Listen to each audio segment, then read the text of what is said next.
Okay. Just one more second. Sure. Yes, ma'am, you can start now. Right. Friends, colleagues, and all the well-wishers of ICS and those interested in China who have joined in for this very interesting discussion, for a discussion on a very interesting topic, which has been, I hope it's, so this is the reason why we have gathered here today to discuss fresh from the press book titled China and South Asia, Changing Regional Dynamics, Development and Power Play. This has been edited by Rajiv Ranjan, who is one of the panelists for today, and Kuo Changkang. I'm in the chair.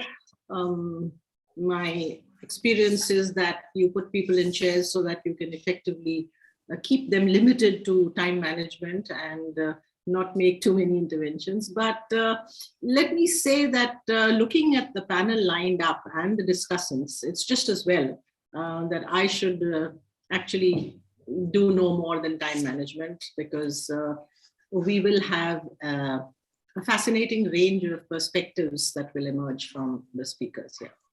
I am going to just briefly take 1 minute to unabashedly plagiarize from my own blurb that I gave for this book, which I think would serve as an introduction to our discussion today.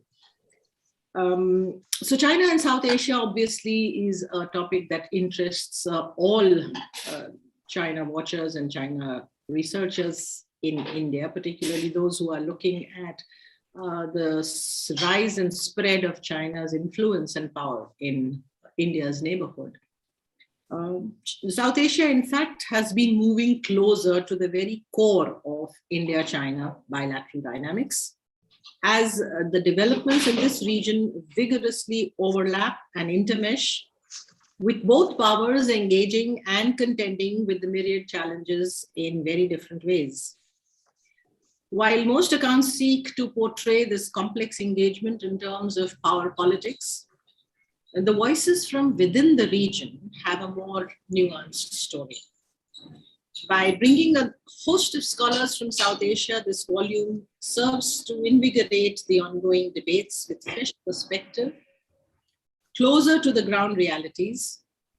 And from the few chapters, I must confess, not read the whole book, but from the few chapters I have browsed, they definitely bring a much needed balance to the dominant discourse that revolves around power. I am not going to again waste any more time in introducing the speakers. The notice has gone around. We have, I'm just going to say their names so that I do them that honor. We have Saeed Shafkat, who's a social scientist of international repute and from a founding director of the Center for Public Policy and Governance. We have Professor Lama, noted development economist, as the blurb says, but we all are very familiar with his work and truly impressed by the range of issues that he is now engaged in. We have Rashid Uzzaman, professor in the Department of International Relations at University of Dhaka, Bangladesh. And of course, one of the co-editors, Rajiv Ranjan, very familiar face to everybody in the ICS, an associate professor currently at the College of Liberal Arts at Shanghai University, Shanghai. The cherry on the icing is the discussant, the two discussants actually that we have today. We have Sanjeev Kumar, again, a well-known name among those who read on China. He is located at the Indian Council of World Affairs, a senior research fellow. And he has truly, speaking as a former teacher, I must say that he has truly evolved as a very fine student of the internal dynamics in China. And then we have Jabin Jacob, Associate Professor, Department of International Relations. I'll leave it at that because again, Jabin is a very familiar figure on the horizon today as far as China's foreign policy is concerned. So without any more ado, I suppose we would be following the order that has been given in the notice. So Saeed Shafkat will be the first speaker. Each one will have about 8 to 10 minutes to speak. Thereafter the discussants, and then we open up the floor. So at about 9 minutes, I will gently tap if the speaker is still continuing, and I hope the moderators will do that. I tend to get a bit engrossed with what has been said. So I request the moderators to just gently tap at 8 minutes, and so they have 2 minutes to wrap up. Okay, let's get started. Thank you so much. It is such a delight and a pleasure to be part of this distinguished group of scholars, policy analysts, and respected individuals in their own way. And it is in many ways unprecedented, given this virtual activity, that we are able to have such a connection. And I wish that we could really do some more and have better understanding on each other's working and relationships. In 2018, when Rajiv and Shanghai University, along with the Chinese Chao Chan, invited us, I for one thought that this is an unprecedented opportunity where there is a possibility of collaboration and exchange in South Asia, which one thought was not really available. And the mood there at that point in time was a sense of confidence and also a possibility of future direction and maybe some degree of sustainability and continuity. Nevertheless, what one realizes that, events and personalities and policies in contemporary time change so quickly that whatever you may want to forecast, you can always, begin to rethink, and that's a sobering effect. So that's my first take. Now on CPEC and changing dynamics of India and Pakistan, India and China. I basically make a case, number one, which I do want to point out at the outset, that my original intent was and continues to be to see the possibility of a trilateral economic cooperation, cultural cooperation, educational cooperation, even strategic cooperation between China, Pakistan, and India. But now it seems like more of a wish, but that was my basic kind of a thrust, which was I trying to sort of really look at. So in that context, I basically pointed out that there are three perspectives through which CPEC can be really seen. One perspective was that, and continues to be, that from the Pakistani perspective, particularly from the official perspective, CPEC is a game changer. And therefore, that view does not take into account any kind of really criticism or critique in any way of the sense. So there is this huge romantic narrative, which through evidence and in a considerable degree now of some success that is also unfolding, that CPEC is a game changer, particularly for Pakistan in the context of economy, cultural, educational exchange, and of course, strategic alliance is definitely one of the key components. So that's one part. The second is a perspective that I thought is equally important, that there are opponents on the CPEC And these opponents are not simply, looking at India, and particularly the current dispensation, which starts with the rise of Prime Minister Narendra Modi, where issues of sovereignty, issues of territorial integrity, particularly with reference to northern areas, and also in other questions, become the key, which one is sort of really seeing. So that part was the Indian part. Why would India sort of oppose? And from Indian perspective, I get the sense, looking at some of the key writers, that India felt that it is being encircled by China and Pakistan.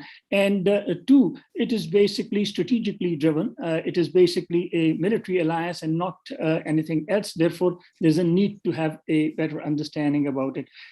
The third perspective that I have sort of tried to articulate and made a case. Well, before I get to the third perspective, I also want to point out that within Pakistan too, there is a group of scholars, policy analysts, civil society, who feel and argue that this CPAC is basically an extension of colonial era, whereby China is basically thinking in terms of extracting Pakistani resources, and it will lead to perhaps greater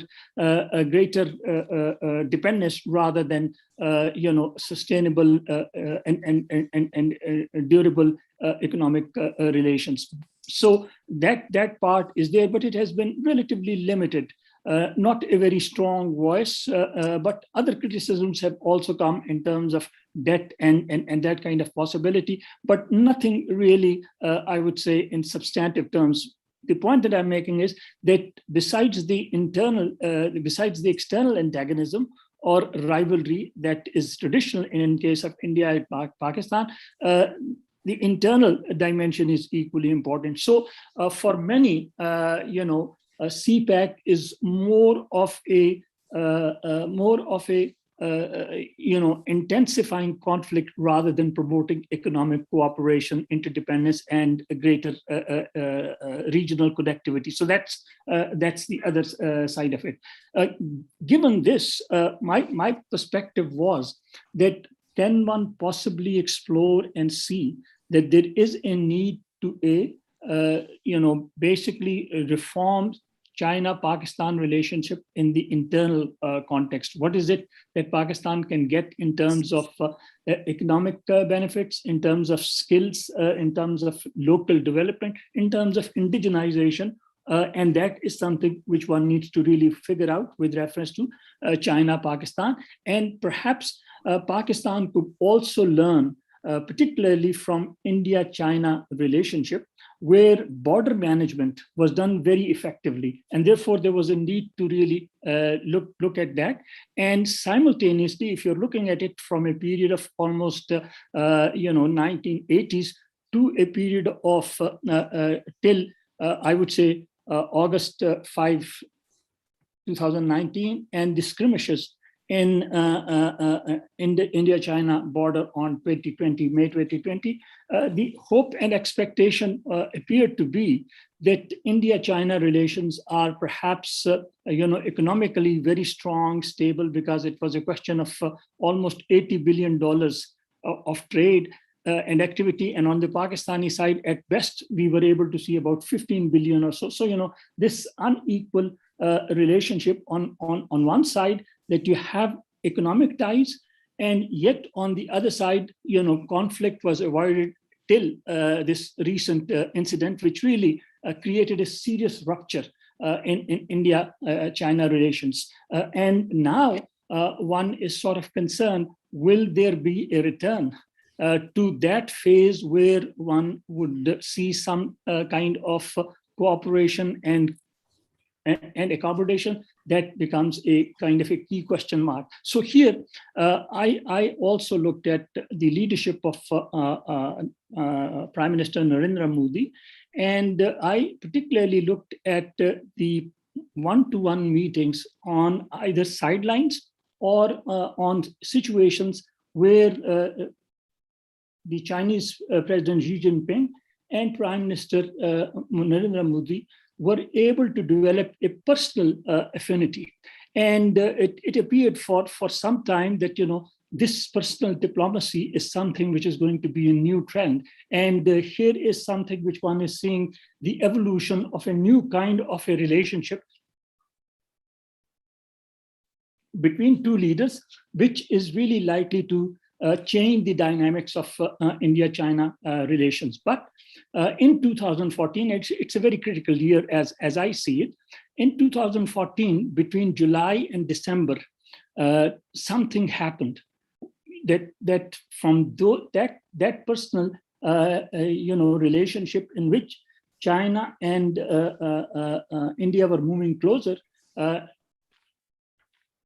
Minister Narendra Modi goes to USA, and from there onwards, almost there is a complete kind of a change which one is finding difficult to understand. So, yet, if you were to look at a period from 2014 to 2018, and I cataloged about 16 different kind of meetings that took place. So the impression was that the relationship is moving very smoothly, steadily, and perhaps will consolidate and may change the dynamics. And there was serious concern within Pakistan also that this kind of a closer relationship, how will it affect the so-called Pakistani-China relationship? So that led me to sort of raise another critical question, and which to my mind still remains a critical question, and that is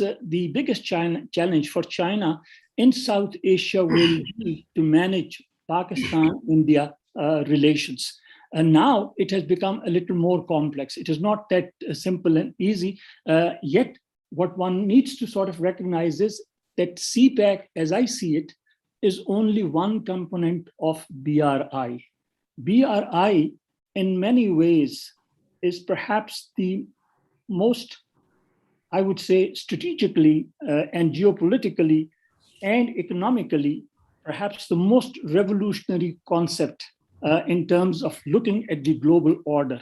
And initially, my thought was that this is China's counter-containment strategy, but at the same time that they have linked it with security in a way that economic development, cultural exchanges, and educational exchanges, even informational inflows are sort of tied in, and technology is making it really a smooth sail. So that way, it was a very, very powerful idea that came across. But now, as one sort of sees, and particularly with the current dispensation that one is really in, where the global power conflict and competition, and the competition in the complete and all total spectrum is having an impact on South Asia also. So the question that one has is, and it is still a difficult question,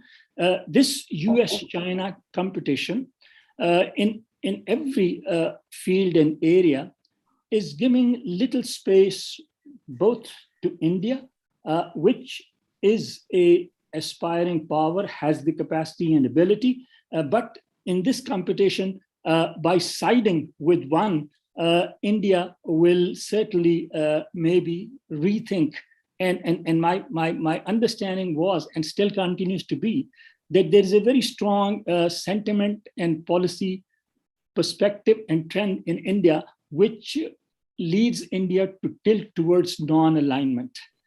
And this, for the first time, is something which has undergone a considerable degree of change. And the internal dynamics in India, if one is really following the trend, is something which, again, in many ways, sort of restricts the soft power of India, rather than that soft power which from Hollywood to literary activities was one of the key that India was able to sort of really, put across the world. It was not simply democratic values, the largest democracy and poverty, all that, which is sort of constantly pointed out. So it was this kind of thrust which made me sort of think and lead. And as I say, I still continue to sort of push this argument that perhaps there is a possibility, if one is thinking in pragmatic, realistic, pragmatic terms, where cooperation, exchanges, connectivity is something which is worth pursuing. But the reality is, and in this world now, it is becoming much more, in many ways, much more realist theory is right on, which means conflict, which has been a way of life, will probably continue to be the way of life as far as South Asia is concerned.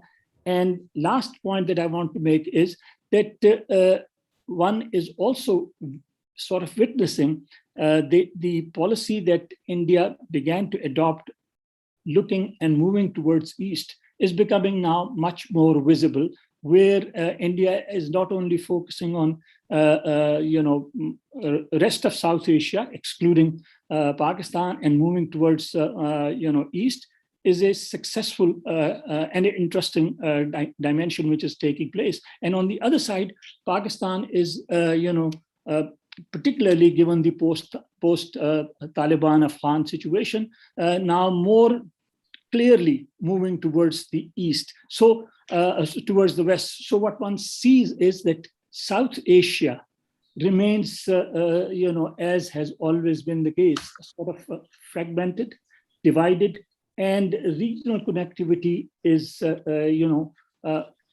not really something which seems to be promising. So it is in this context that my concern is that, given the new developments that have taken place in the form of Quad and AUKUS, what one is seeing that it will be geopolitics to a degree, that whether it is energy, whether it is culture, whether it is education, everything will seem and be emerging in a form which is politicized. Consequently, conflict will continue to perpetuate itself, and therefore the prospects of peace, which I was hoping that still, and I'm still looking at this in terms of what are the possibilities of trilateral cooperation, and still with India and China, if one is looking at apologies, Professor. Yes, if one is looking at India and China, the trend still is visible that there is a possibility of cooperation, and CPEC can become meaningful only if India is really made in some ways part of it. Thank you so much. If I took longer than. No. Thank you. I think there has been an excellent set of issues that you have brought up, and we, as even I see Ambassador Rana has also put in the chat box, we very rarely get a chance to interact with academic scholars from across our western borders, particularly this very important neighbor of ours. So in fact, I therefore thought it best to let you have some more space to be able to. That's very kind of you. I appreciate that. But I must say that while you have, I think, ended on a largely pessimistic note, although you have expressed the hope, that pessimism is unfortunately also a feature in most of the discourse in India today. And particularly when CPEC is concerned, I think that muddies up the water completely. I mean, your point that CPEC is a game changer, but yet you would say that many people in Pakistan do see it as one component. However, CPEC is seen as not one game changer, but as a really game spoiler as far as India is concerned. So I'll leave it there because I'm sure there'll be many questions that come up here, and already the chat box is overflowing. So the next speaker is Professor Lama. I like that hat immensely, Professor Lama. It's giving you a very rakish Thank look. you. Thank you. Over to you. Yeah, thank you very much, Professor Acharya, and very warm greetings to all the participants. Uh, my paper in this particular book, it's something which I've been watching in South Asia as far as the major players are concerned. And of course, China being a major player, I have looked at it from the South Asian perspective, not from the perspective from outside the region. You know, when you look at what China is doing to Southeast Asia, what it is doing in Central Asia, and what it is doing in South Asia, it has been doing, you can very clearly see there is some kind of a design. And I have seen no theoretical underpinnings or no theoretical interpretations that are available today can really get into the details, nitty-gritty of in interpreting what China has been doing in South Asia, right? Usual orthodox theories would not really be able to match the entire political economy of Chinese entry into South Asia. Therefore, I have personally tried to locate it from a slightly mythological perspective, where I bring in concept, where I bring the instrument of Trishul, right, trident, and try to fit that into the Chinese entry into South Asia. And when I do that, I see three very remarkable entry points for China in South Asia. One is, of course, local. Second is national, and third is what you call regional, right? And we have been watching this, recording this, and to a large extent even analyzing this. When you see local, it is really local. If you look at Khunjara Pass in Karakoram Highway in Pakistan, if you see Tatopani and Kerong in Nepal, Raswagadi in Nepal, if you see Wakhan Corridor in northeast of Afghanistan, right? If you see Nathula, Shukila, Lipulek, India, these are all local level entries, right? And these entries have 3-4 significant elements. They look local, right? But this has 3-4 major ramifications. So for example, first ramification is all these local points are used for trade, investment, technology transfer, tourism, environmental management, all kinds of local things, right? And connectivity, of course. But if you really get into the local the larger ramification, then one would certainly realize that all these local entry points are gradually and steadily connected with the larger projects of China, right? You will see that happening in Nepal, you will happening that in India, in Nathula, right? In Sipkila also, you can see this happening in Khunjara. This is the first ramifications. That means for us, it is a local point. For them, it is a local point integrated with the mainstream connectivity, infrastructure, macro policies, plans, all kinds of things. The second point in the local issue is, of course, they while promoting these local points, they use local institutions and provincial governments. Say, for example, you made extensive use of Yunnan province in doing similar kind of activities in Southeast Asia, right?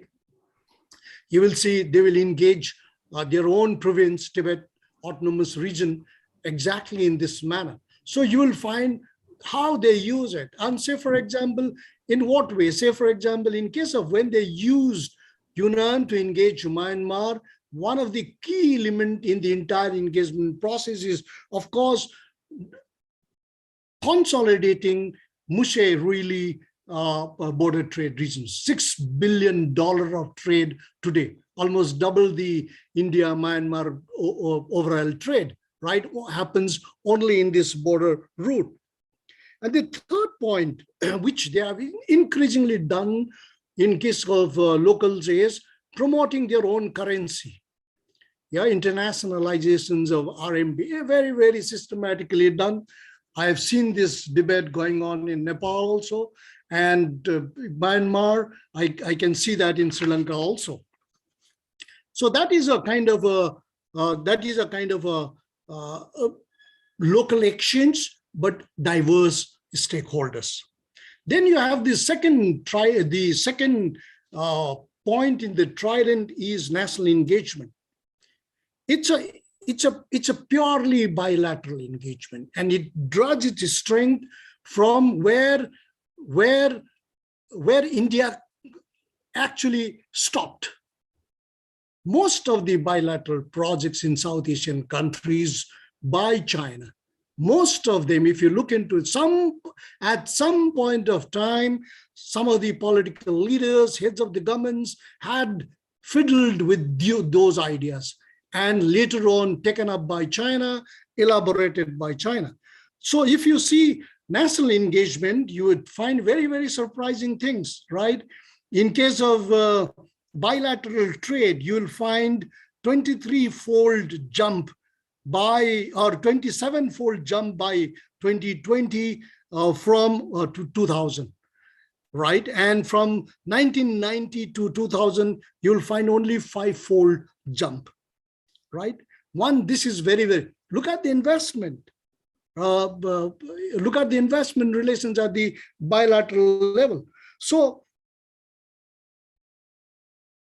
one can see that what China attempts to do in South Asia is, of course, to really gravitate towards dependence. And this dependency syndrome is widely seen. Decoupling of relationship at any point of time for South Asian countries would be very, very complex, to a large extent even impossible. Look at India. Between India and China, the trade which increased by almost $35 billion, despite India trying to decouple some of the major instruments of our relationship in the last 2 years. It has gone up to $127 billion. And it had never happened in the last 20 years. To that extent, it had never increased. Therefore, and there is a pattern. The key areas of bilateral participation of China is basically infrastructure, energy, tourism, trade, services sector, and of course the big projects. But the soft element in the entire process is engaging very handsomely and very, very intimately the civil society. The debate about Chinese deaths in South Asia, and nobody really traces this kind of narrative other than the Bangladeshis themselves, the civil societies, the Pakistani civil society, the research institutes. If you have seen some of the reports which are coming out from the Institute of Policy Studies in Sri Lanka, Center for Policy Dialogue, in Bangladesh, Pakistan Institute of Development Economics in Pakistan, they say just opposite what we say in India, right? Mm-hmm. The reports there, the studies there, right? Say, for example, Chinese debt in Sri Lanka. The report says that only the 10% of Sri Lanka's total foreign debt is related to China. 90% is not related, right? So it's a very, very interesting situations. Then you have projects basically strategic in character. And please, I'm again repeating, many of these projects are the projects which India could not really do. Many of these projects across South Asia, if you see projects in Sri Lanka, the port projects, the Dhaka-Chittagong railway project, if you see some of the projects in Nepal, the third instrument, of course, is what you call the regional instrument. And in the regional instrument, one is very, very,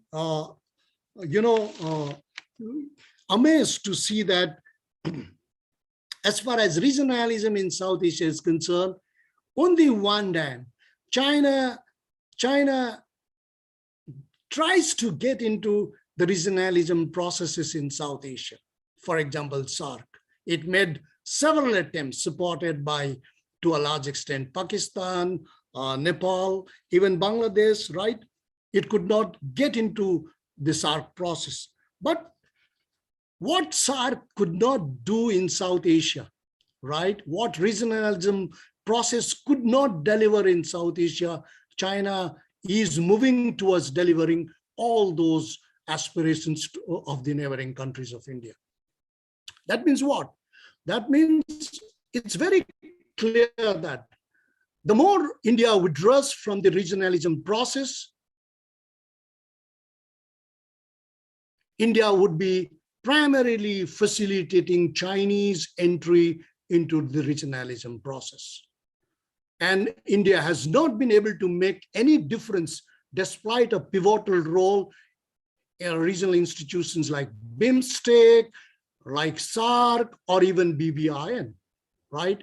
Where in the last 30 years, we have very, very insignificant milestones as far as regionalism process and the contributions of regionalism process is concerned.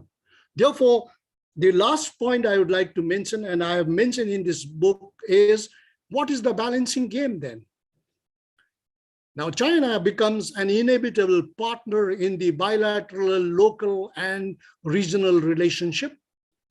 And in that game of becoming a critical partner in all the projects inside a particular country that cuts across communities, villages, geographies, ecologies, right? It's a project of that nature. It's not a project that would confine itself to a small segment of a country. It's a project that cuts across. Look at CPEC. That's what they are planning in case of Myanmar, in case of other countries in South Asia. So what do these South Asian countries do that?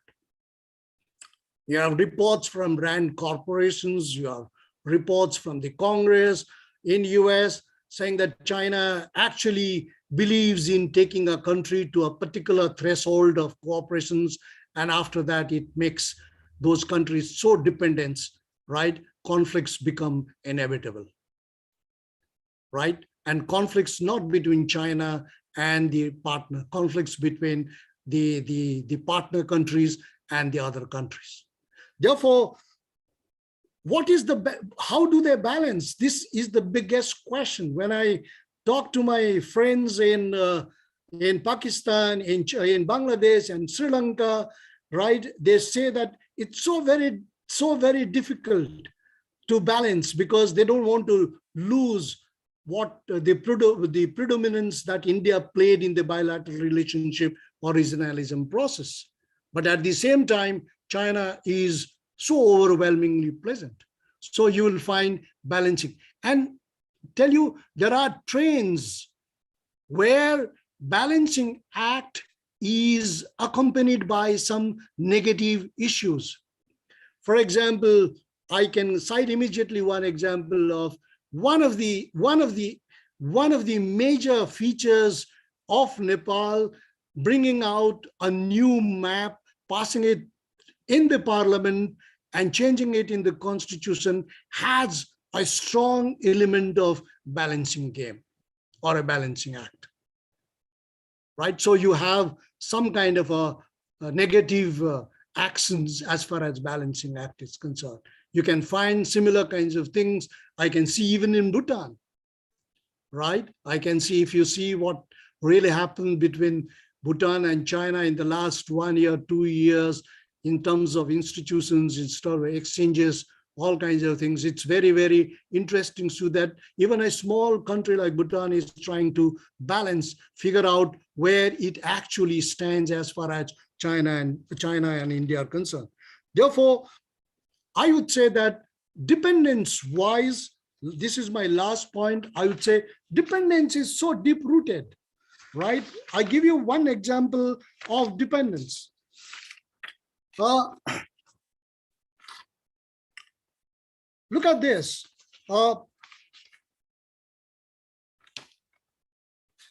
China uses AIIB, the Asian Infrastructure Investment Bank, as a kind of instrument to tacitly or to secretly or even to openly promote the entire BRI project. So it is a very, very important vehicle for them.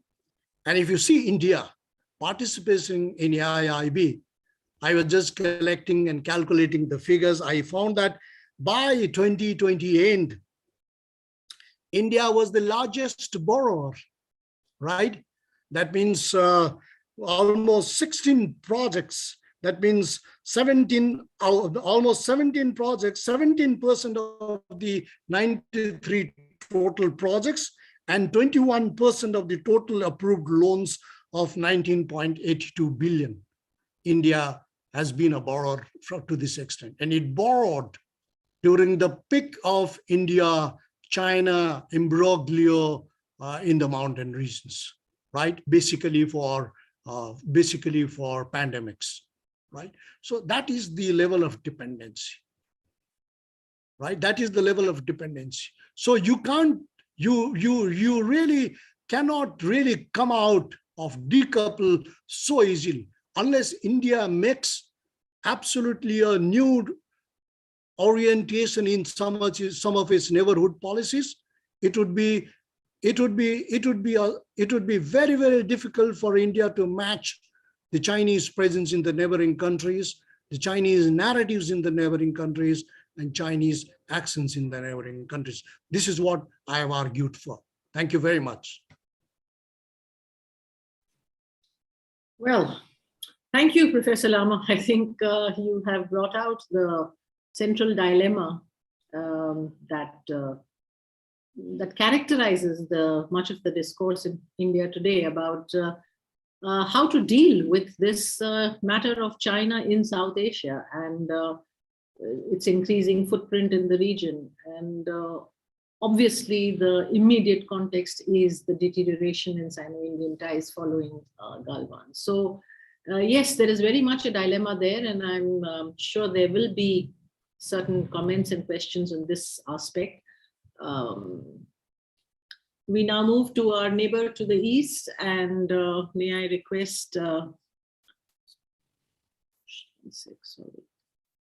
yes, so may I request Professor Rashiduzzaman to make his presentation?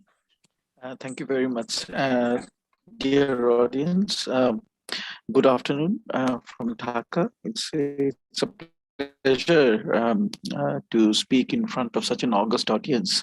And of course, when Dr. Rajiv asked me, I was a bit hesitant, but I thought that, okay, since we are neighbors, let us sit down and talk and see how things stand. I would like to take off from where Professor Mahendra P. Lama left, and that is we need to look at the smaller South Asian countries. Whenever we talk about what is happening in the region, because of size, because of power, naturally in international relations, there is this tendency to talk about great powers. And of course, within South Asia, India being such a great power, and naturally, whenever we talk about what is happening in South Asia, all relationships somewhat become relationships which are seen through the prism of what is happening between China and India, or China and United States, for example. So our paper, which we wrote in about 2018, argues that okay, whenever we look at this subject, is primarily on great power competition between United States and China, or again, when you're looking at South Asia, looking at India and China. But of course, the important thing is that we need to take into consideration the foreign policy orientation or reorientation of small states. Now, when I say small, of course, let me remind the audience that when you're looking at a country like Bangladesh, certainly in terms of size, it's a small state, but when you have a population of about 170 million and the economy is making strides, the concept of small power definitely, or small state, that definitely comes under a question mark.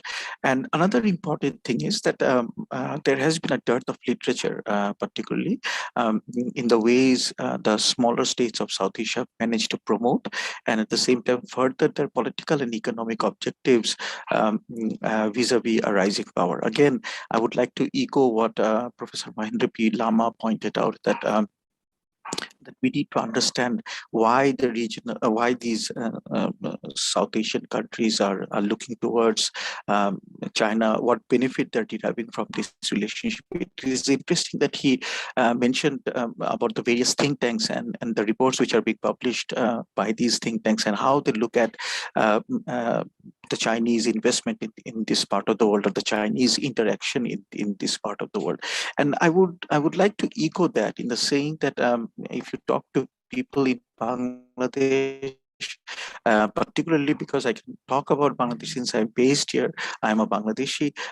This is something which comes automatically, that okay, we understand that there are concerns about China, but China has been able to provide Bangladesh with what it needs, and I'll come to that during the course of my discussion. So this paper, which we argued, is that we try to fill in the gap in our own way in the literature and analyze policies employed by three small states of South Asia, that is Bangladesh, Sri Lanka, and Maldives, to adjust to the new realities presented by the ascendancy of China. China's varied levels of engagement in Sri Lanka, in the Maldives, and Bangladesh denote special attention to the matter. China's renewed interest in these three countries is unraveling a mutually beneficial relationship. We look at the domestic and international factors that shape the foreign policy behavior of these states towards China. And we argue that, of course, these small state scoping strategies to a great extent are marked by a form of hedging, where they're not merely pawns on a chessboard dominated by greater powers. In other words, they have a say of their own, they have an interest of their own, and these should also be taken into consideration whenever we talk about why these countries are adopting certain policies. So, in other words, these small countries of South Asia are not inert actors, ladies and gentlemen, but they have their interest. Let me remind you about the line which Shylock pointed out when he was giving his own view of things, and there where he says that I mean, if you hurt us, do we not feel that pain? If you cut us, does the blood not come out? So in a similar fashion, when you look at the countries of South Asia, let us not look at them only through the prism of great power, but let us also try to think that these countries, they have their own interest, and of course over the last few decades they have developed their tools and policies which to a great extent can help them internalize the challenges which are produced by this competition in the region. And at the same time, it also allows them to maximize the opportunities which particularly a rising China offers to these countries.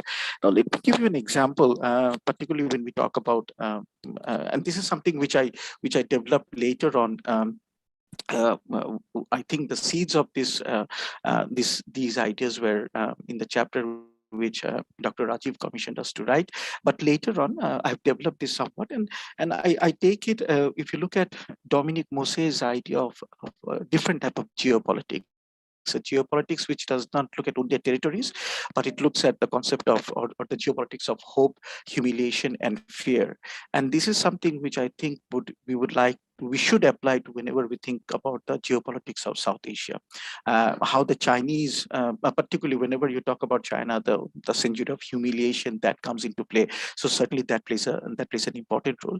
But in case of Bangladesh, I would argue that the geopolitics of hope particularly plays a very important role. In the last 50 years, the the strides which have been made by an independent Bangladesh that needs to be taken into consideration. And I think that politicians in Bangladesh, I mean, it's a polity which has a I would say a very noisy political scenario, and of course to a great extent it's a fractious political scenario, but still political leaders across the spectrum, they have realized one thing, and that is that development is an important, in fact, the most important criteria as far as this particular area is concerned. And there are certain things, whenever we talk about BRI, for example, again, Professor Mohinder Lama pointed out the issue of road communication development, which has been taking place at a tremendous pace in Bangladesh.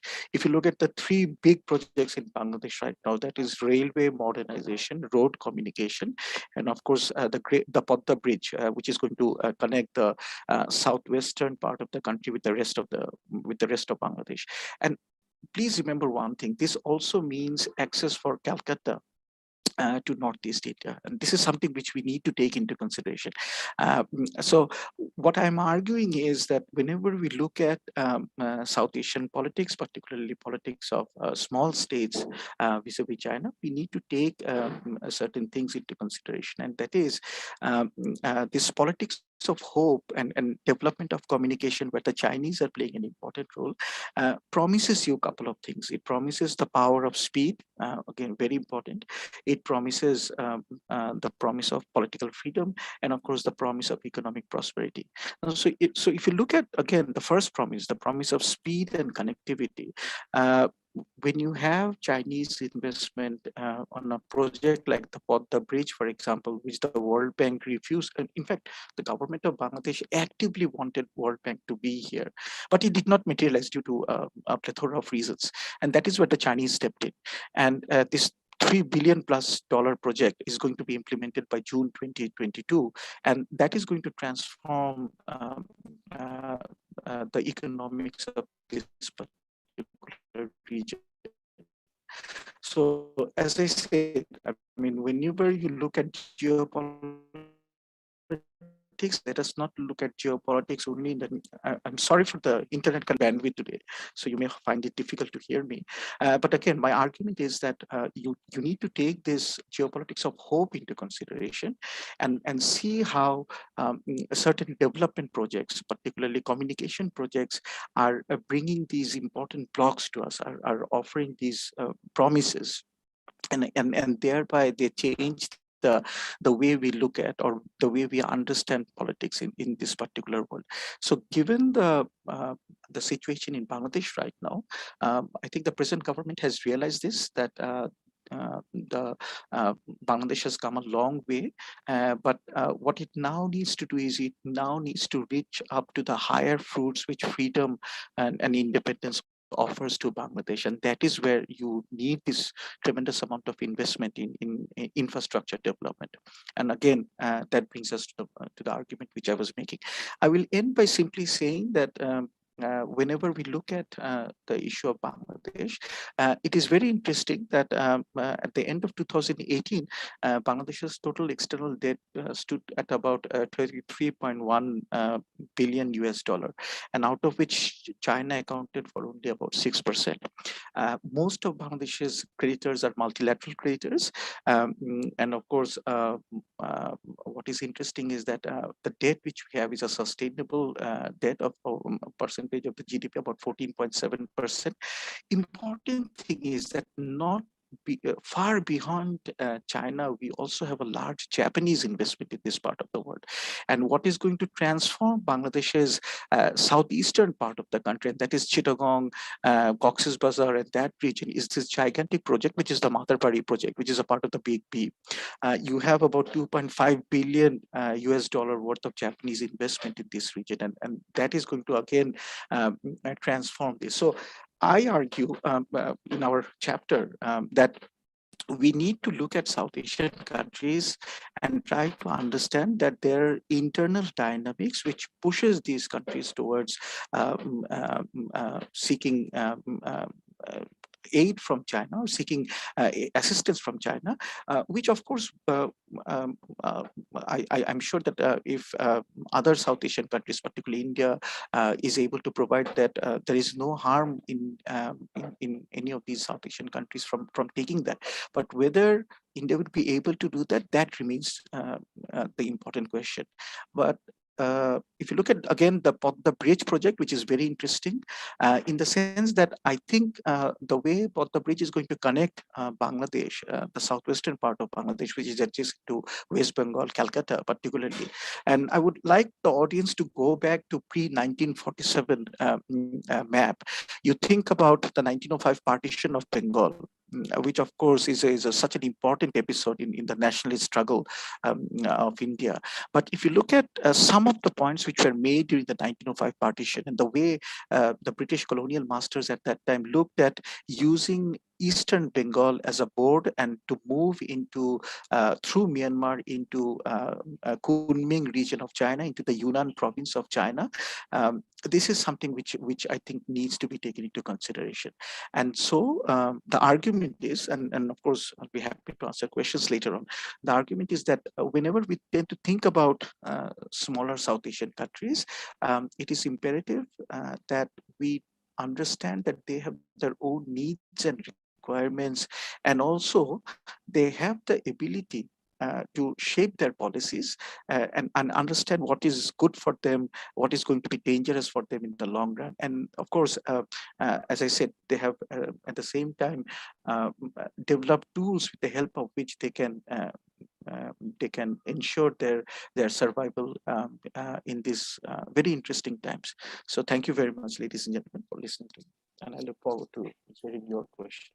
Oh, thanks. Thanks indeed, Rashid. I think you have given a very good complimentary follow-up to Professor Lama's arguments, and in particular, this perspective of the smaller states and the need to move away from the geopolitics, power politics, as it were, towards the geopolitics of hope, as you said. I mean, that's indeed a very, very timely, very necessary, I think, element that must be put into the discourse in India, particularly when we look at how China is, as we say, deepening its shadows in our region.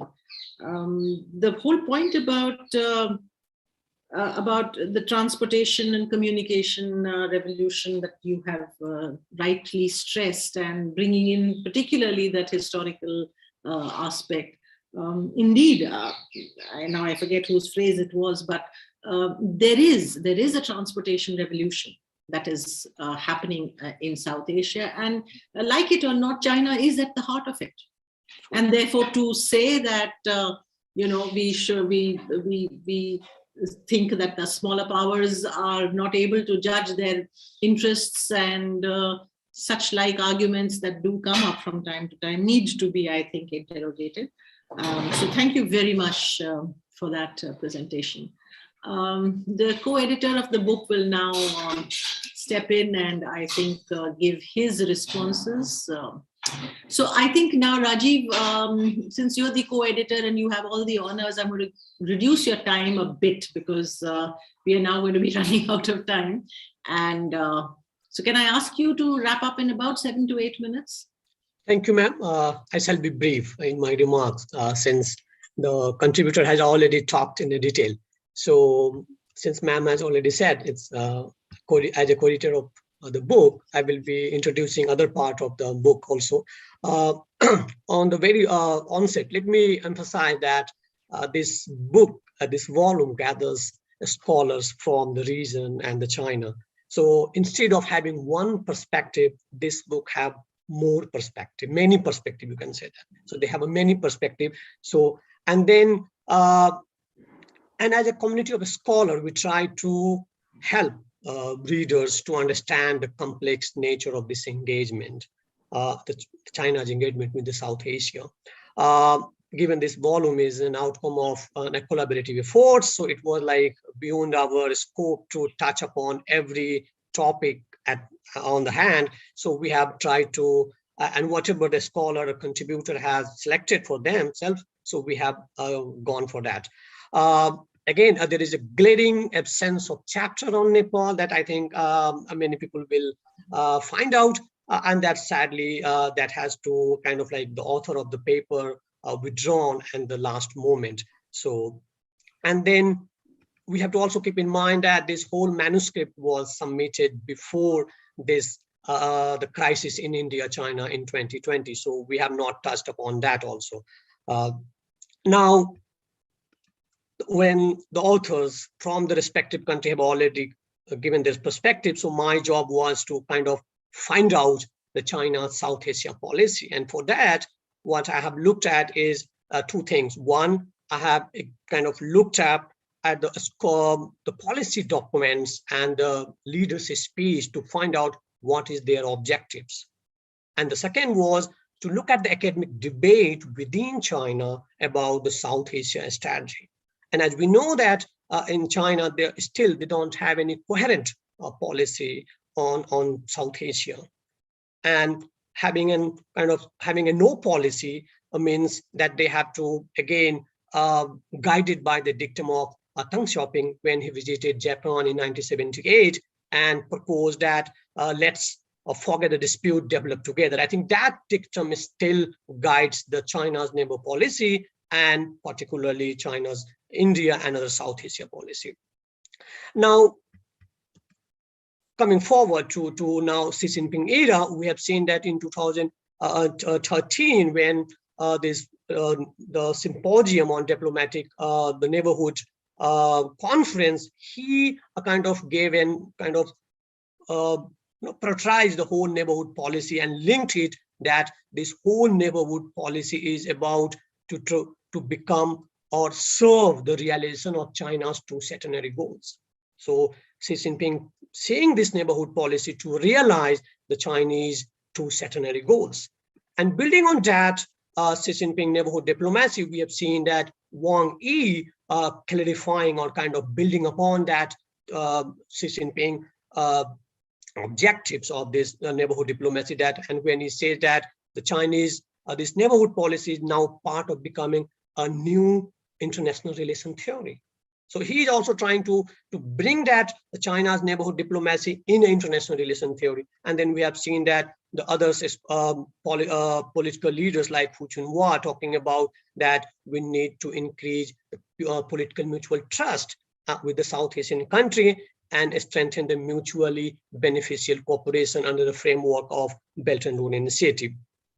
Now, in order to grasp the whole continuity and change in China's South Asia policy, we have to look at also how the leaders have presented their the report to the People's Congress. So in this chapter, I try to look at what the Chiang Jae-min, Hu Jintao, and Xi Jinping have presented to the People's Congress about this neighborhood diplomacy.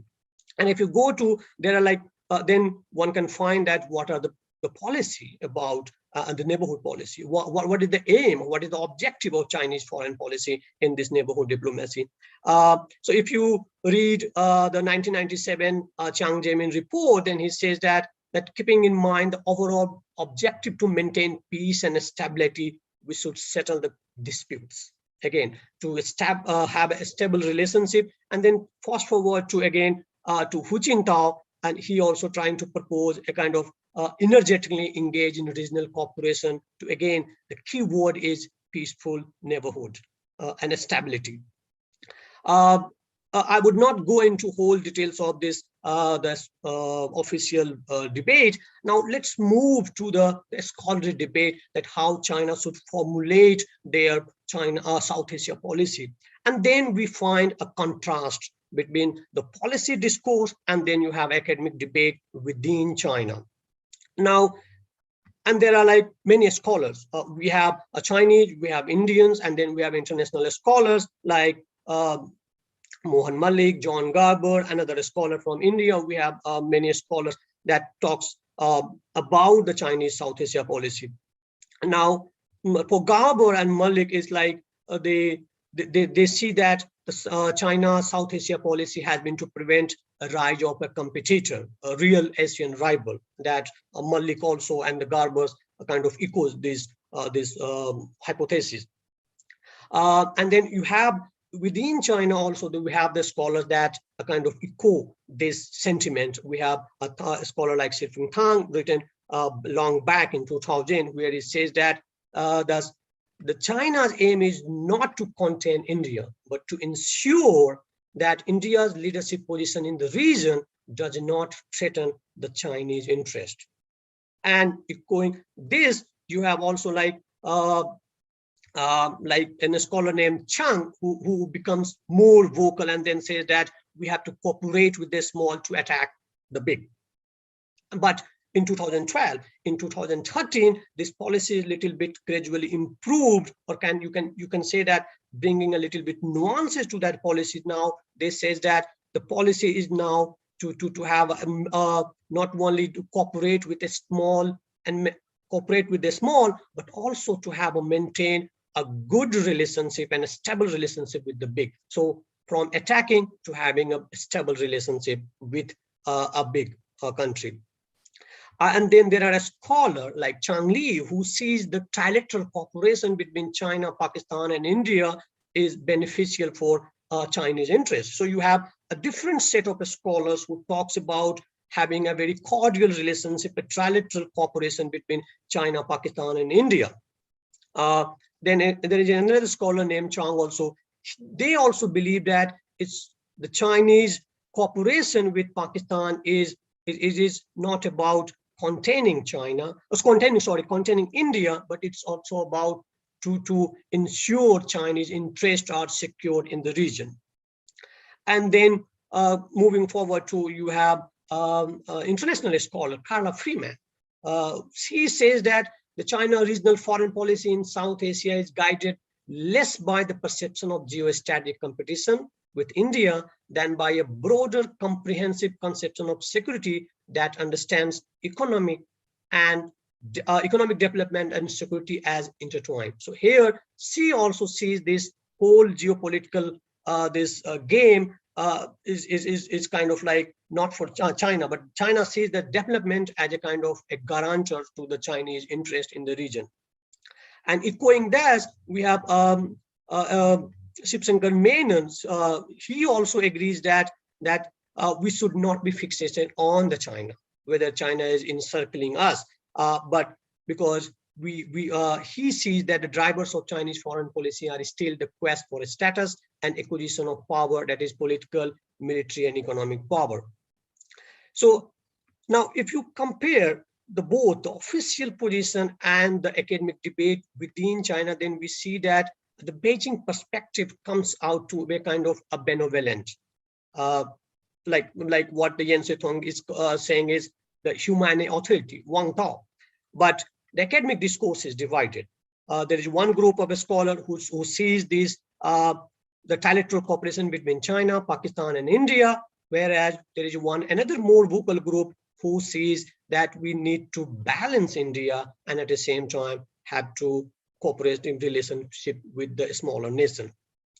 Now, I will not go into other the changing dynamics in power play, but let me introduce, since I am co-editor of this book, so let me introduce a little bit about the other chapters on this subject.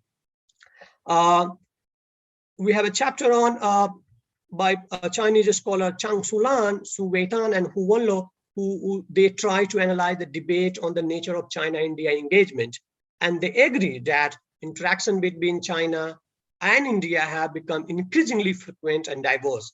Therefore, with deeper cooperation and fierce competition, the bilateral relation is more complicated than ever before. And therefore, they believe that both countries cooperate where interests converge and compete on a static issue to maximize their relationship. There is another scholar from Pakistan who studies the Shanghai Cooperation Organizations, and he believes that the Beijing is wary of the security environment in South Asia in the wake of BRI, thereby Beijing see SCO as possibly helping to bridge the gap between Islamabad and New Delhi. Again, a kind of trilateral cooperation between Beijing, Delhi, and Islamabad. And then we have Hazrat Bahar from Afghanistan, who analyzes the image of China in Afghanistan through the prism of media reporting. And then we have Kassis Parpiani, who examines the United States security policy vis-a-vis India in the context of Chinese right. Parpiani argues that the US overtures to court partnership with Asian countries such as India as a balancer against China's rise are not a nascent phenomena and could be seen as a manic rendering of China and India that was present in American security lexicon long before China's contemporary economic rise. Then we have a Vivek Misra who tries to see China's BRI and as a balance of power in the Indian Ocean. And then we have a Russian scholar, Alexei, who tries to examine the Russian foreign policy strategy vis-a-vis the South Asia. And he says that this Russia's pivot to the east were led much earlier than the deterioration of relationship between Russia and the West. Therefore, by developing a closer relationship between China and India, Moscow intends to play a more proactive role in Asia to create a more balanced security architecture in Asia. So let me conclude by saying that having seen this scholars from the region, that if you look at the smaller power in the region, how they interact comes out to be all the smaller nations are trying to hedge, employing the hedging strategy. In the case of Pakistan, Pakistan is like, we have seen that it's becoming kind of quasi allies of China. In the case of China and India, is becoming a kind of like a power play that we have seen, given the asymmetry in the power relationship.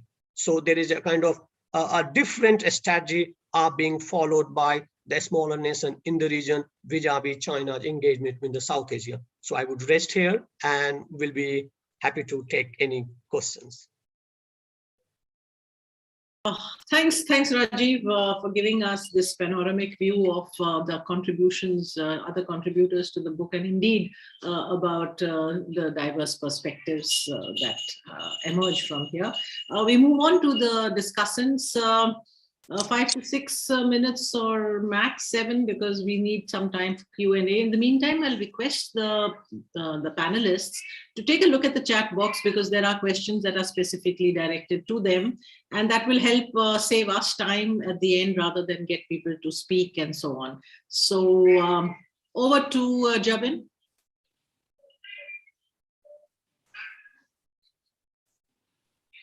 Thank you, ma'am. First of all, since time is limited, let me quickly cut to the chase and say 3 things. One, let me compliment Rajiv and his co-editor for bringing out this book with a largely global South focus.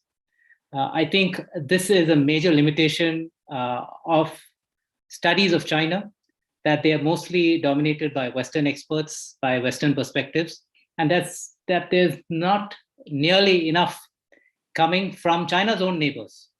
I think it makes logical sense to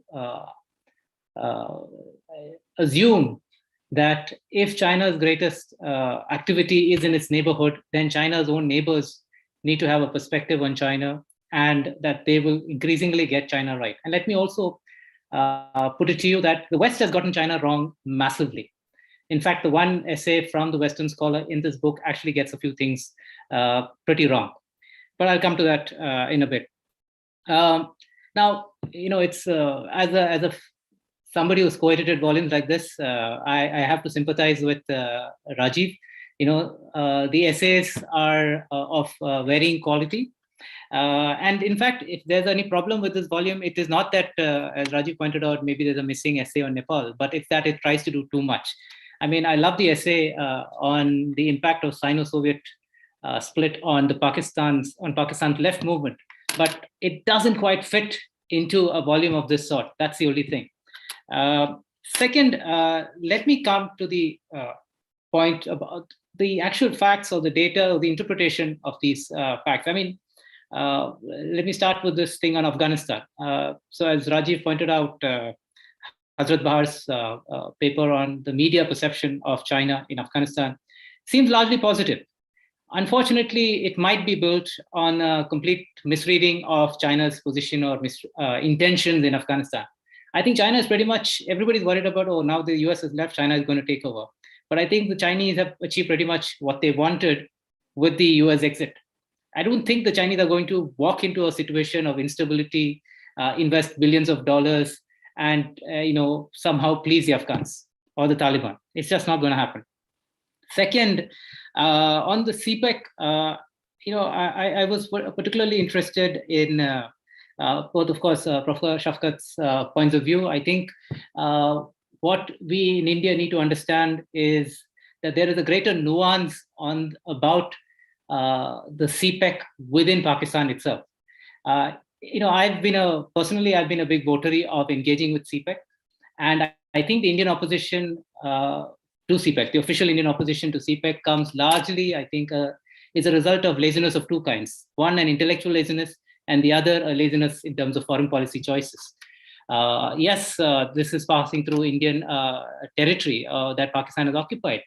But what has India exactly done in the last 60 years to change that reality? So I think it's not enough to simply complain. It is also important to do and provide alternatives. And if you look at India's own policy vis-a-vis POK, you will find that there's plenty of holes in that policy, or plenty of things that India could have done over the years, but is simply not done.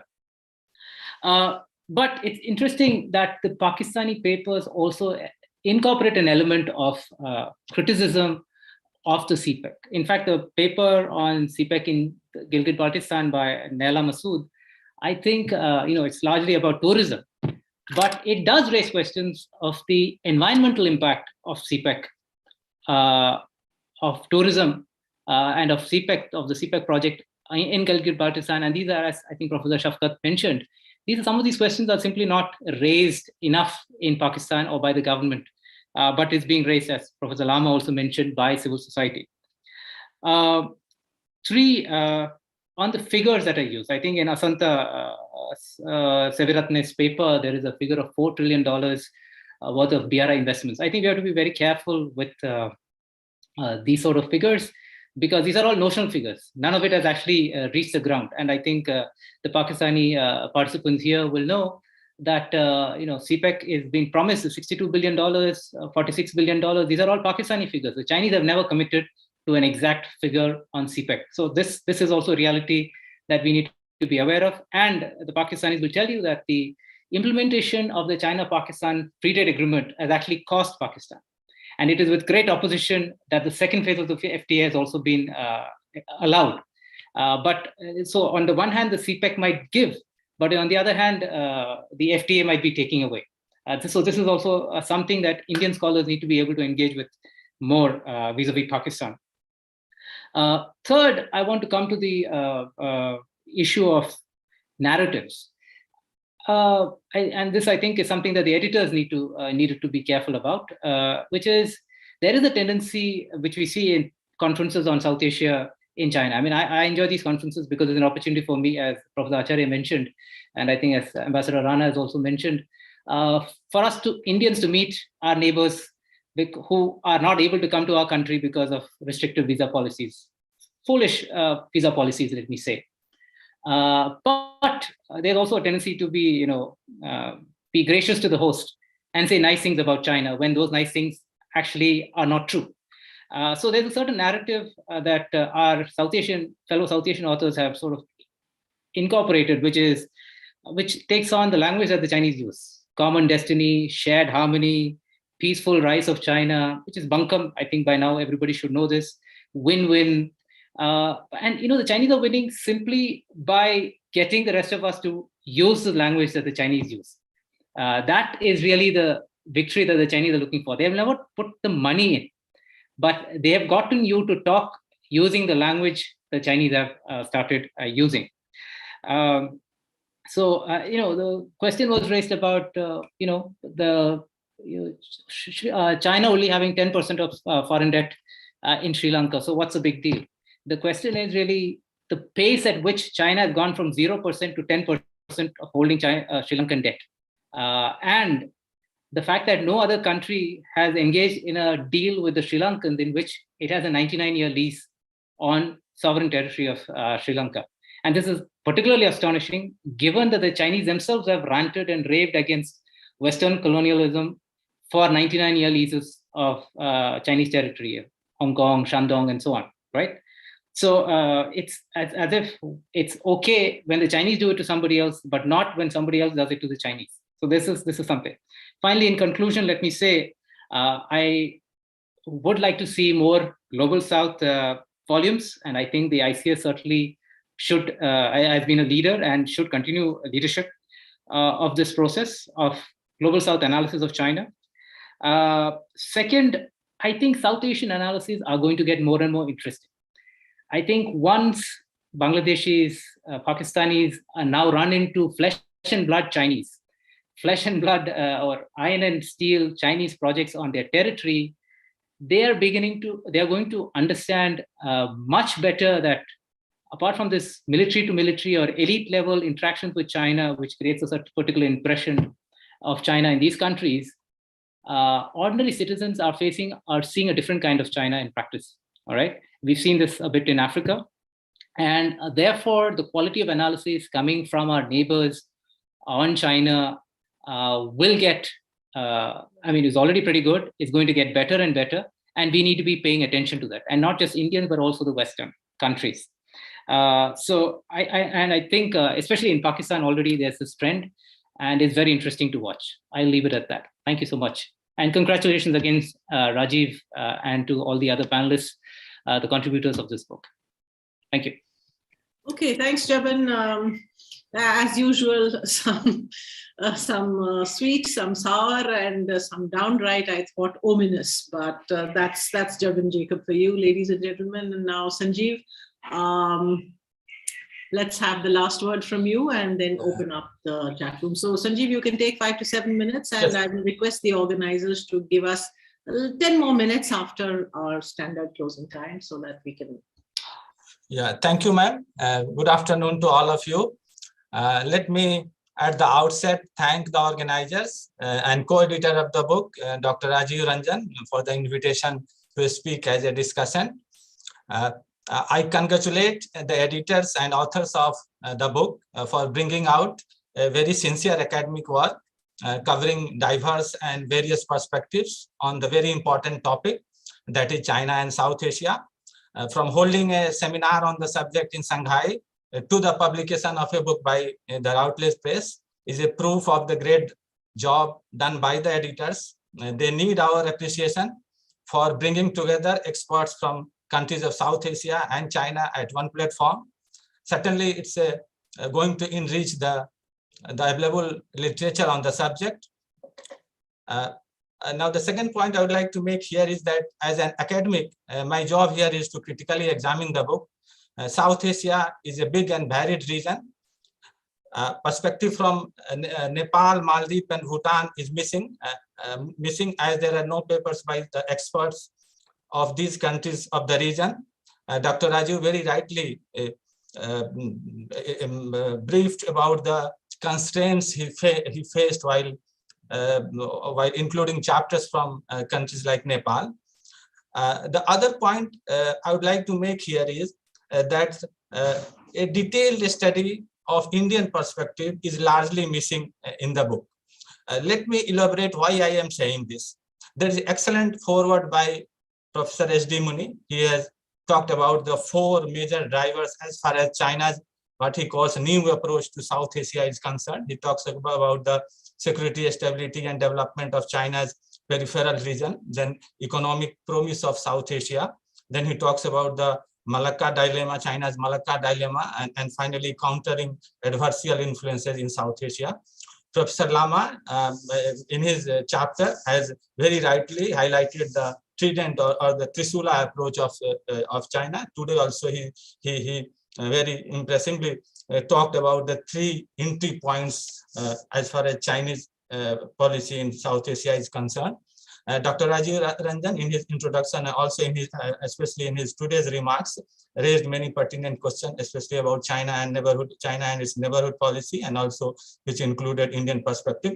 But here I would like to go to the blurb section. First, Madam Alka Acharya, chairperson of the event today, she says, and I quote, South Asia has been moving to the very core of India-China bilateral dynamics. In today's remarks also, she made similar comments. I think this is the key hypothesis or the statement. We need to pay sufficient attention to this perspective.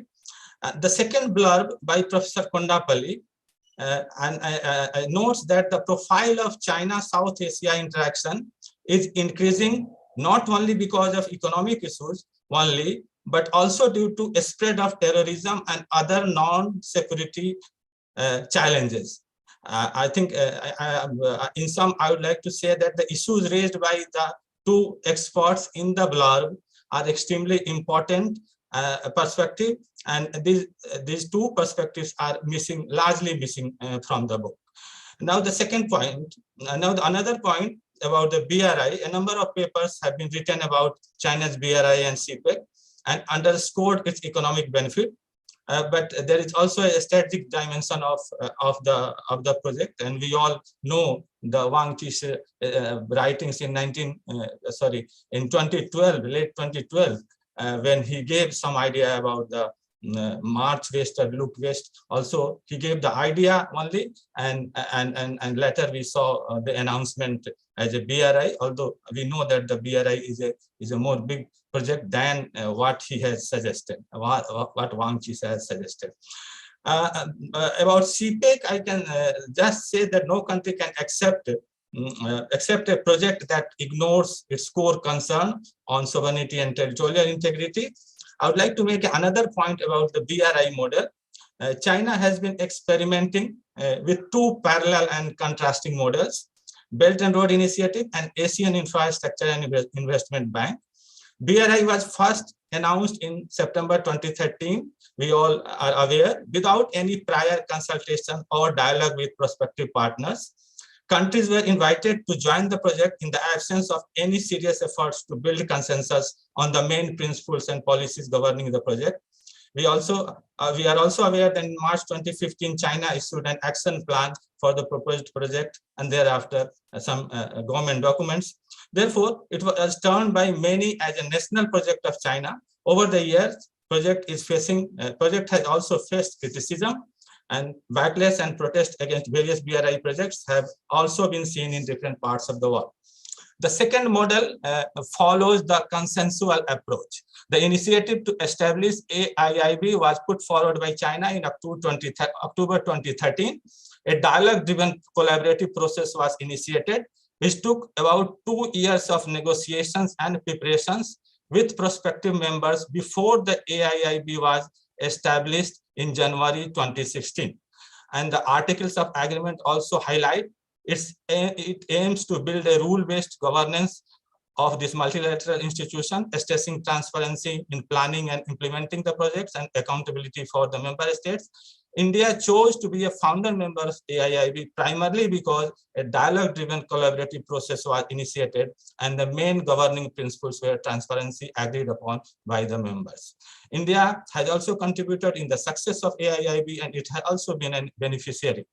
Therefore, it is logical to highlight that the significance of Asian Infrastructure Investment Bank model of consensual initiative over BRI model of unilateral initiative proposed by China. We can say that one model is successfully converging the stakeholders, while the other model is also contributing to tensions at various levels. Now, the fourth point I would like to make is about a chapter written by Bangladesh experts, Professor Rashid-ur-Zaman, who spoke today, and is a co-editor of the chapter on coping with rising China, responses of small states of South Asia. It analyzes foreign policy orientation as he described today and choices of small states, especially Bangladesh, Sri Lanka, and Maldives. They have very beautifully argued that Bangladesh has developed a hedging strategy despite being a small country which serves its national interests vis-à-vis accommodating China. We are also aware that China has threatened small countries in past. It is noteworthy that the white paper titled China's Policies on Asia-Pacific Security Cooperation, issued in January 2017, notes a small and medium-sized country need not and should not take sides. the paper was talking about South China Sea dispute. So this position is problematic. The issue of sovereign equality is important for all countries. We are also aware that China's envoy to Dhaka, Li Chiming, warned Bangladesh to not consider joining the Quad grouping and said doing so would damage the bilateral relationship substantially. I would like to ask our colleagues from Bangladesh if they could share their perspective on this subject. I also like to ask one more question to our colleague from Bangladesh. His chapter's notes, and I quote, due to extensive trade ties, a large number of Chinese workers migrated to Bangladesh and sent 958 million USD remittances to China in 2014. He may kindly explain the implications of such migration, especially for employment situations with regard to domestic workers in Bangladesh, because this is a very important topic of employment in developing country. The fifth point I would like to make here quickly is that there are 3 Chinese experts who have written a very interesting chapter on quantitative analysis of academic debates with regard to India-China relations. They have chosen some experts from India. First category consists of recognized scholars who have written on the subject. They have chosen Professor Kanti Bajpayee, Professor Soran Singh, Professor C. Rajamohan, Mr. Amitendu Palit. The second category consists of former ambassadors and diplomats involved previously in policy making. Sorry, yes, ma'am. 30 seconds. Former diplomats who were previously involved in policy making, and here they have included Ambassador C. Ranganathan and Rajiv Sikri. I just wanted to stress here that they have missed many important names in both the categories. Finally, I would like to conclude by saying that in the various experts have talked about peaceful rise of China, or they have used the term community of common destiny and Chinese dream. And the huge suggest that China, they see these terms as as alternative geopolitical or ideational framework. But if we analyze, I think China has a guiding principle for each region. And in South Asian context, I think the objective of China's guiding principle is to change the distribution and relations of power in the region. And therefore, big state like India or the dominant state like India has been viewed with an element of distrust. This is also because the idea of what is now known as Sinicized Asia, or what is called Sinicized Asia, or referred as a community of common destiny, is being seriously confronted in India. With this, ma'am, I conclude. Thank you very much. Okay, thanks, Sanjeev. I'm not going to sort of now try and make any more comments. I'll request the organizers to give us 10 minutes. I will request all the panelists. Rajiv, you will have the last word, so you can wrap up all the 3 panelists to quickly, if they've seen the questions, to take between 2 to 3 minutes each, try and wrap up the responses to all the questions as a general kind of summing up as well as concluding remarks, because we won't have time for that. Professor Lama, you go first. The largest number of questions have been directed to you, and please, 2 minutes, just try and get those. Thank you very much. On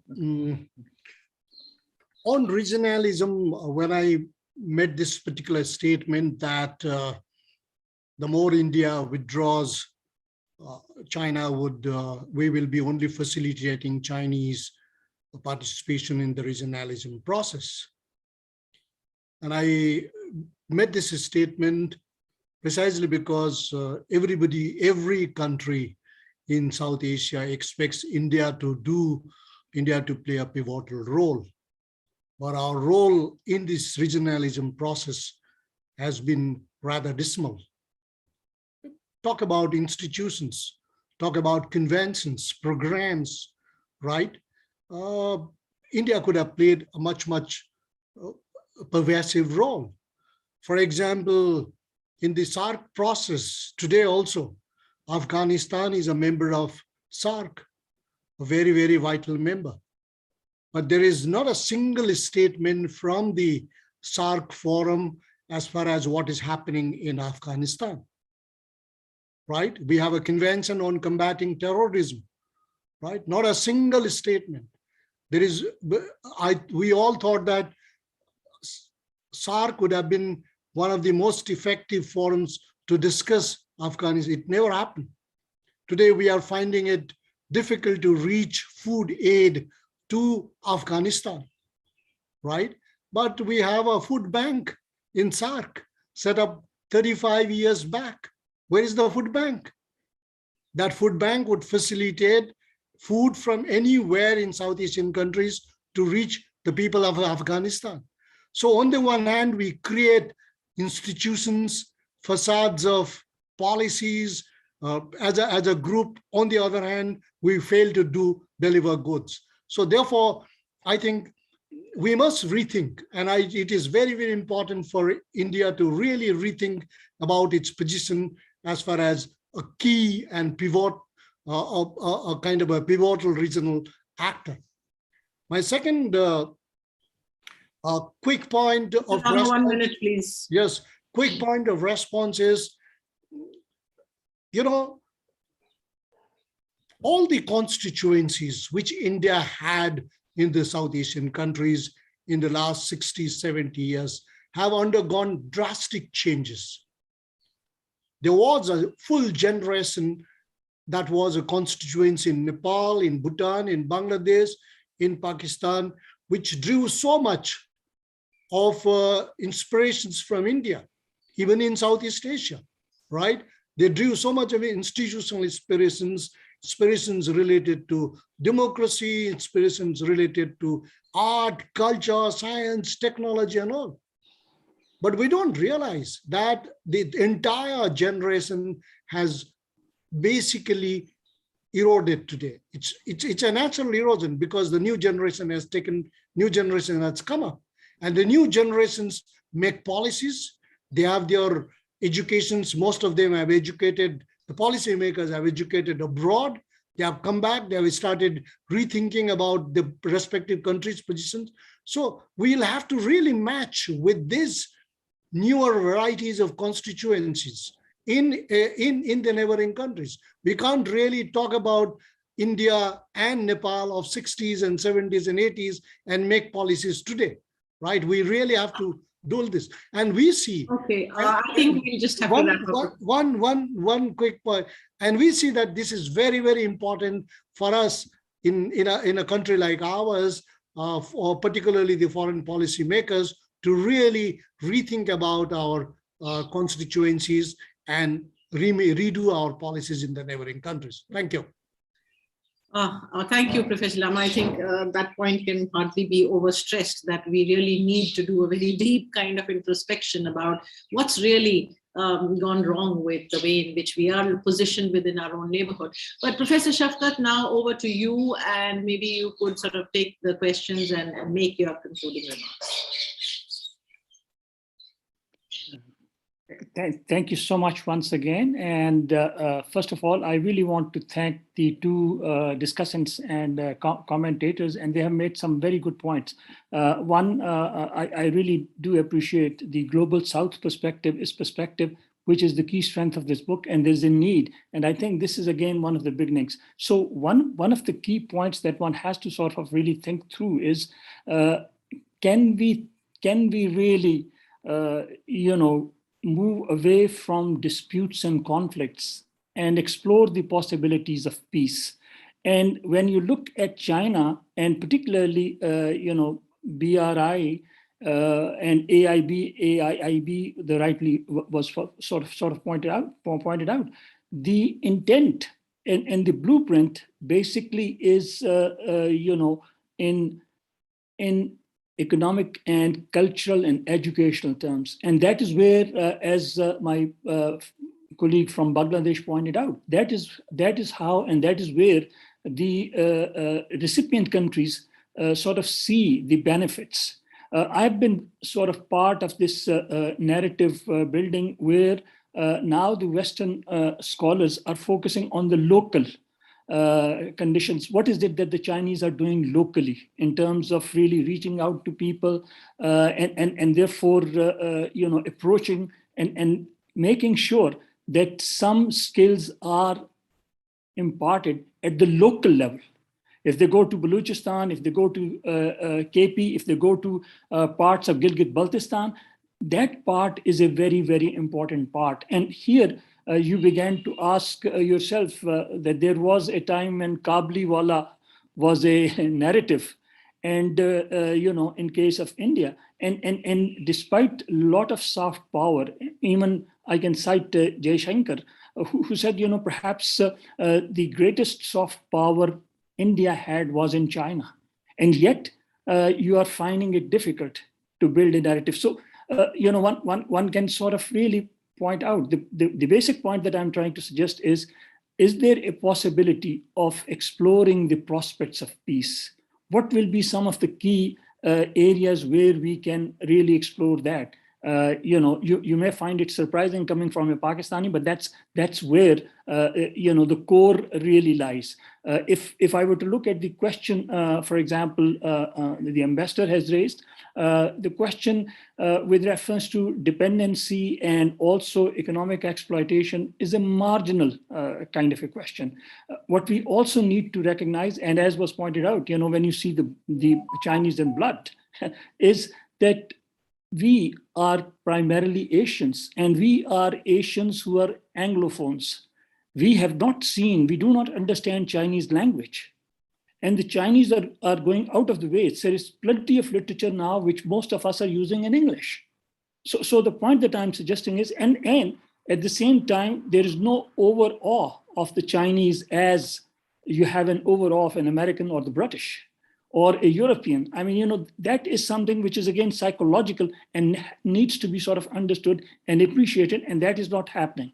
So this is another advantage. And much more importantly, one is sort of surprised to see. I have should be coming up with a book with one of my students, which is on China-Pakistan relations in 21st century, which means, you're looking at it from the younger generation's perspective. And one is surprised to see in information technology, in investment, in terms of manufacturing, in terms of, name areas of skills development, there is considerable degree of change which is coming, and the Chinese are reaching out. So that part that in terms of fear is not really there. The question is, we do not fully comprehend the culture of each other, the language of each other. And yet we would like to sort of collaborate and understand. In India and Pakistan, we had this advantage. All over South Asia, we had the advantage, you see. Yet that has not materialized into any concrete, meaningful partnerships, associations. SARC, as was rightly pointed out, is totally irrelevant because the major player in SARC is not interested. India is not interested in South Asia. Please fascinating comments, Professor Shafkat. And I'm afraid I've been a very bad chair. This is going way out, and we have to just wrap it up very quickly.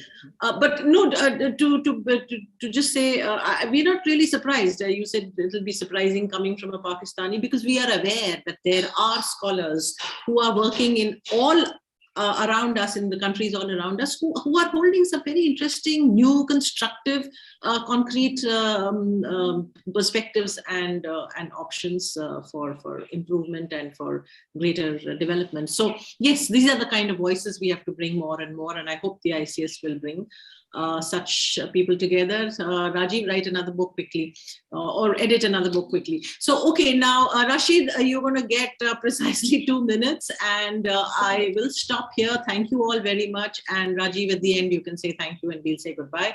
So Rashid, over to you. Thank you very much, madam. Thanks to both the discussants for pointing out the merits and of course the lackings of the book. Just to answer what Dr. Sanjeev Kumar very importantly highlighted. So if I can just use the data, In 2015, CPD pointed out that Indians working in Bangladesh remitted 3.7 billion US dollars to India. And in 2019, the amount had gone to 4 billion US dollars, particularly Indians working in different sectors of the society, but particularly the garment sector.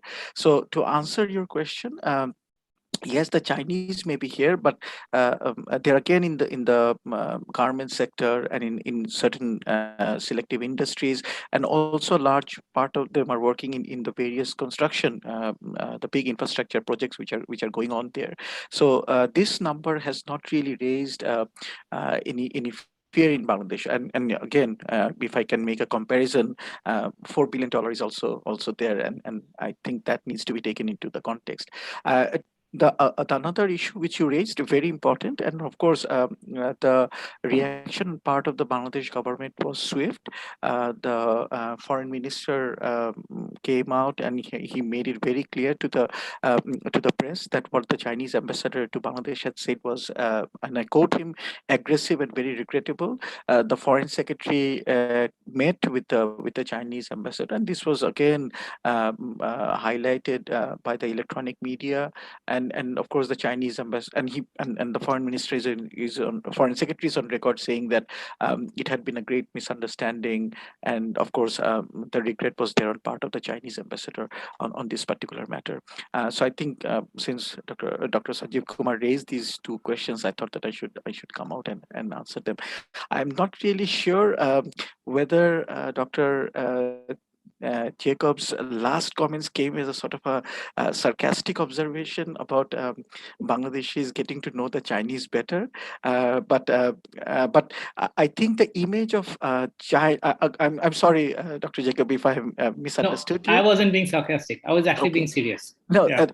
I fully agree with you. The thing is that the perception of average Chinese and about China to an average Bangladeshi is really very good. And I would like to highlight on the point which Dr. Professor Mahendra Lama has made. The generation which looked at India from a particular perspective, that generation has gone away.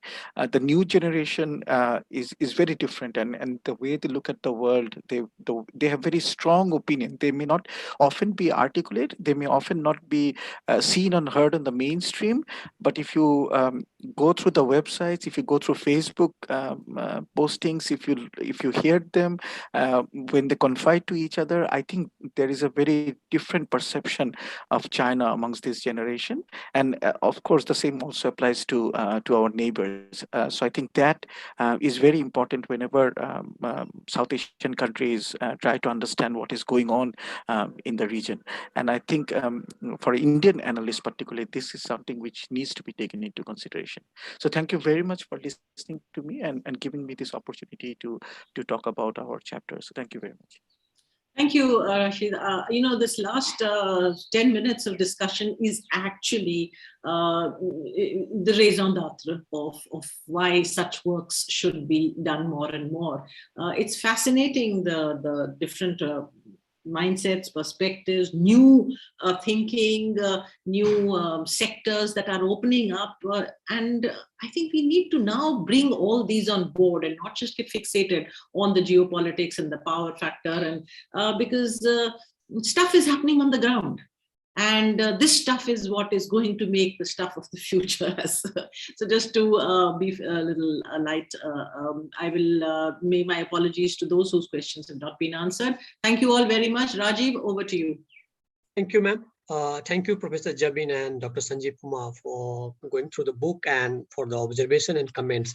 You are right that the book, the chapter on this Sino-Soviet split, actually it was asked to bring the impact on the South Asian left, but I think in the end, I think the author, maybe ignored the comment suggestion. So, but I had to bring that chapter in the book.